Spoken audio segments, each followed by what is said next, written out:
Kita tak kenal dia, kita tak suka dia. Sekarang semua orang bertenang karena ini sebenarnya adalah latihan.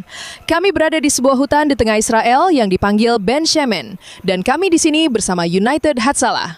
Ini adalah organisasi sukarelawan terbesar di Israel dan mereka adalah petugas respons pertama. Mereka menjawab lebih daripada 2.000 panggilan setiap hari untuk memberi bantuan kecemasan kepada mereka yang memerlukannya. Jadi di United Hatzalah, mereka telah melakukan sesuatu yang istimewa pada musim panas ini. Mereka mengadakan camp latihan, camp musim panas untuk remaja dari Amerika Syarikat yang datang ke sini untuk belajar tentang tindak balas kecemasan.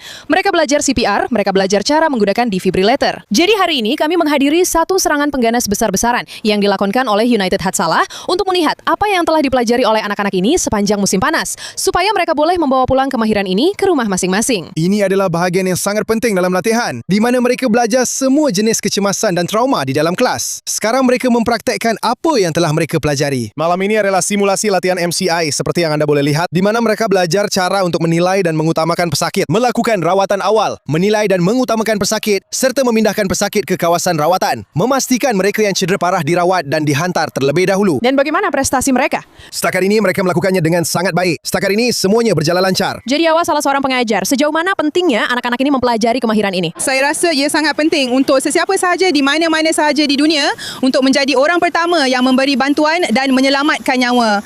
Dan di sini, di Israel, kita perlu melakukannya dengan lebih lagi. Latihan ini mensimulasikan situasi sebenar yang mungkin kita hadapi. Saya rasa mereka ini mungkin akan menjadi orang pertama yang akan memberi bantuan dan menyelamatkan nyawa. Bagaimana rasanya melakukan ini sekarang? Sebab Anda telah belajar semua perkara ini sepanjang musim panas, dan bagaimana rasanya apabila Anda mempraktikannya sekarang? Saya rasa ia sangat menakjubkan. Saya benar-benar membuat perubahan. Ia adalah pengalaman secara langsung yang biasanya remaja tidak dapat dalam kehidupan seharian. Dan Anda rasa ia benar-benar membantu dengan semua yang Anda pelajari? Anda tahu apa yang perlu dilakukan sekarang? Ya, saya rasa saya boleh balik ke Amerika Syarikat dengan kemahiran yang baik dan saya boleh gunakan kemahiran itu dalam komuniti saya sekiranya berlaku kecemasan. Selepas 60 jam latihan intensif di dalam kelas, anak-anak ini turun ke jalan dengan ambulans sebenar di seluruh Israel, menangani kecemasan dan membantu menyelamatkan nyawa.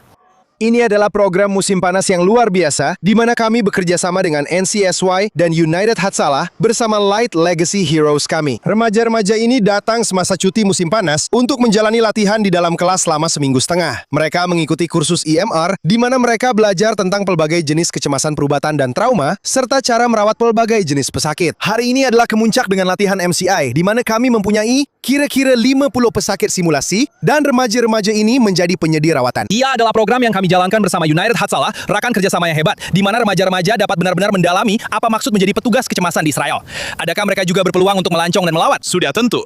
Tetapi ini adalah pengalaman di mana mereka menghabiskan 10 hari pertama program mereka untuk mendapatkan sijil dalam CPR, pertolongan cemas, dan kawalan pendarahan. Dan semasa mereka melancong dan melawat, mereka sebenarnya boleh memilih untuk menjadi sukarelawan di atas ambulans dan menjalani shift. Ramai remaja yang memilih untuk menyertai program ini berminat untuk menceburi bidang perubatan. Jadi mereka secara khusus memilih program ini untuk melihat sama ada ia benar-benar sesuatu yang mereka minati atau sekadar ingin mencuba atau memulakan perjalanan mereka. Jadi saya memang nampak ramai bakal doktor, pakar bedah, doktor perubatan, pembantu dan pelbagai jenis profesional perubatan yang hebat. Saya baru sahaja menerima mesej daripada salah seorang ibu bapa dari tahun lepas. Dia seorang kaunselor di sebuah camp di New York dan mereka tidak mempunyai jururawat. Dan ada seorang pelajar tercekik tembikai dan dia melakukan manuver Heimlich dan menyelamatkan nyawa pelajar itu.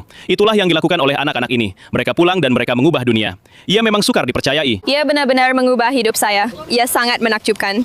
Setiap pengalaman yang saya lalui, ia benar-benar mengubah cara saya berpikir sepenuhnya. Kini memasuki tahun ke-10, camp musim panas ini telah memberi inspirasi kepada generasi baru penyelamat nyawa, dan penganjur berharap ini hanyalah permulaan.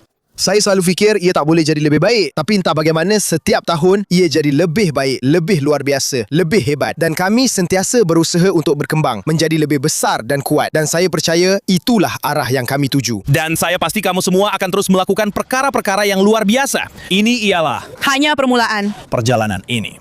Ya,